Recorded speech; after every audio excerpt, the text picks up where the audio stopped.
Nako, ito may lumapit sa akin. Babae, iyak talaga. Siguro mga 40s. Ganyan. Iyak. So ako naman, ready to listen. Tapos nung tumigil na umiyak, sabi ko, bakit? Sabi niya, tinamaan ako sa talk mo. Tama. No? That I have to feel my feelings in front of God. Sabi ko, ano nararamdaman mo? Sabi niya, lungkot. Bakit? Iniwan ako ng mahal na mahal ko sa buhay. Talaga. Sino yan? Yung boyfriend ko noon. Talaga. Mararamdaman mo talaga, lungkot. Yung maga pa rin yung mata. Sabi ko, kailan pa yan? Kailan ka iniwan? Last year? Hindi. Kailan? Nung grade 3 kami. So kung sampalin no? 40 ka na, grade 3 ka iniwan, dama mo pa rin. Dapat ka, hindi mo na alam ang pangalan yan Diba? Kaya lang yung iba, MU. Alam niyo yung MU? Mahirap umusad. Hindi makausap. Mag-move on ka na. Sikuhin mo yung katabi mo, alam mo, kilala mo yan Sabi mo, mag-move on ka na. Dali, sabi mo, mag-move on ka na. Ito lang ang mahirap. Ito lang, pakinggan niyo ako. Paano ka mag-move on kung hindi naman naging kayo? Diba? Ganun, move on na ako. Hindi naman naging kayo, pa-move on ka pa.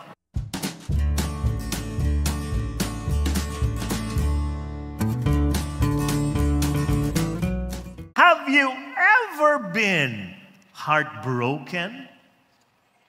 Sino mga na-heartbroken dito? Taas ang kamay, huwag kayong mahiya. Ha? Ayan. Heartbroken. Okay. Parang ito. Tingnan niyo siya, Tingnan niyo. Sabi niya, nag-post siya. Sige, pakita natin. 10 years ago, she rejected me. Sa itsura niya, tingnan mo. Now, wow, I'm the CEO of Google and her husband is my employee. Nakabawi. Kaya lang, may nag-comment. Si Xavier. Ito ang comment niya. And still, she is not with you. So once a loser, always a loser. Grabe comment, Heartbroken. Perhaps, you are heartbroken because someone left you, a loved one left you, or a family member passed away. Di yan madali. Nakakalungkot yan. You lost your job. Grabe. Pinagtrabahoan mo mabuti. You are very loyal and then all of a sudden, retrenched ka. Or your dream collapsed. You know, when this happens, there is a need to grieve. Because the only way to move on is to move through. Kaya you need to grieve. Ano yung move through? To allow yourself to sit with pain. Your pain, your feelings, they are your friends, but not your master. Kaya pag ikaw ay nasaktan, ikaw ay nalulungkot, naku, yakapin mo yon. Malungkot ako, nasaktan ako, natanggal ako, nireject ako, iniwan. Yan. But please, do the next thing. Sit with the pain and feel your pain in front of God. In front of the Lord. Kaya ako, pag meron kayong sugat, may pain sa puso nyo, punta kayo sa Adoration Chapel. Doon kayo. Iyak kayo doon. Alam niyo, Adoration Chapel, di ba? Yung maliit na kwarto na nandun ang Blessed Sacrament. Iiwan mo yung sapatos mo, papasok ka. Paglabas mo, wala na yung sapatos mo. May mga ganyan. Ha? Pasok kayo. Itali nyo sa sarili nyo yung sapatos nyo. Ganon. Pero you feel your pain in front of God. Pero may isa pa. Feel your pain also with other people that you feel safe with. Safe people. Yung pwede kang huminga sa kanila. Yun ang gagawin natin. You know, I always preach this. Grief heals. Grief heals. Kaya pag kami umiiyak, hindi kinokontra.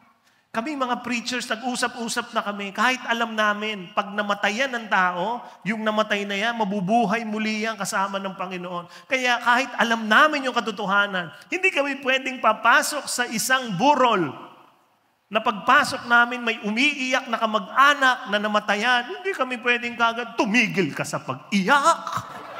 Wala ka bang pananampalataya? Hindi pwede. Naniniwala kami na grief heals. Kaya pag may umiiyak, pinapabayaan namin umiyak. Kaya lang, like any other good medicine, it has a time limit. May time limit. And this time limit is different for each and every one of us. Pero ito pare-pareho. Grief, past its expiration date, becomes toxic. Kaya baka may mga gamot kayo sa bahay na lampas na yung expiration date. Yung 3 taon na nakasulat, expiration date, 2019. 2023 na. Hala, 4 na taon na. Pero pwede pa ito. No? Nagtitipid ka talaga. Ipainom natin to sa Vienna natin. Ha?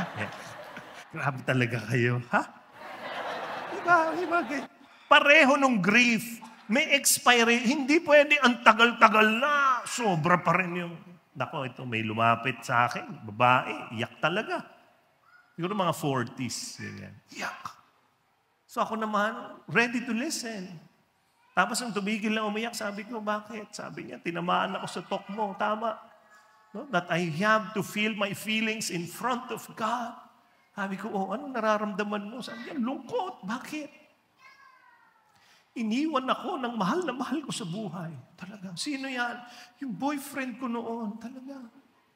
Mararamdaman mo talaga, lungkot. Yung maga pa rin yung mata. Sabi ko, kailan pa yan? Kailan ka iniwan? Last year? Hindi. Kailan? Nung grade 3 kami. So, sampalin no? 40 ka na, grade 3 ka iniwan, dama mo pa rin. Dapat ka, hindi mo na alam ang pangalan yan Diba? Kaya lang yung iba, MU. Alam niyo yung MU? Mahirap umusad. Hindi makausad. Mag-move on ka na. Sikuhin mo yung katabi mo, alam mo, kilala mo yan Sabi mo, mag-move on ka na. Dali, sabi mo, mag-move on ka na. Ito lang ang mahirap. Ito lang, pakinggan niyo ako. Paano ka mag-move on kung hindi naman naging kayo? Diba? Ganun, move on na ako. Hindi naman naging kayo, pa-move on ka pa. Na? You can move on. How? Trust that you are not alone. So today, I would like to preach on this message. Move on because God is with you. Lahat ng siniko mo kanina na alam mo kailangan mag-move on. Bakit? Kasi nasaktan yan ng taong mahal niya.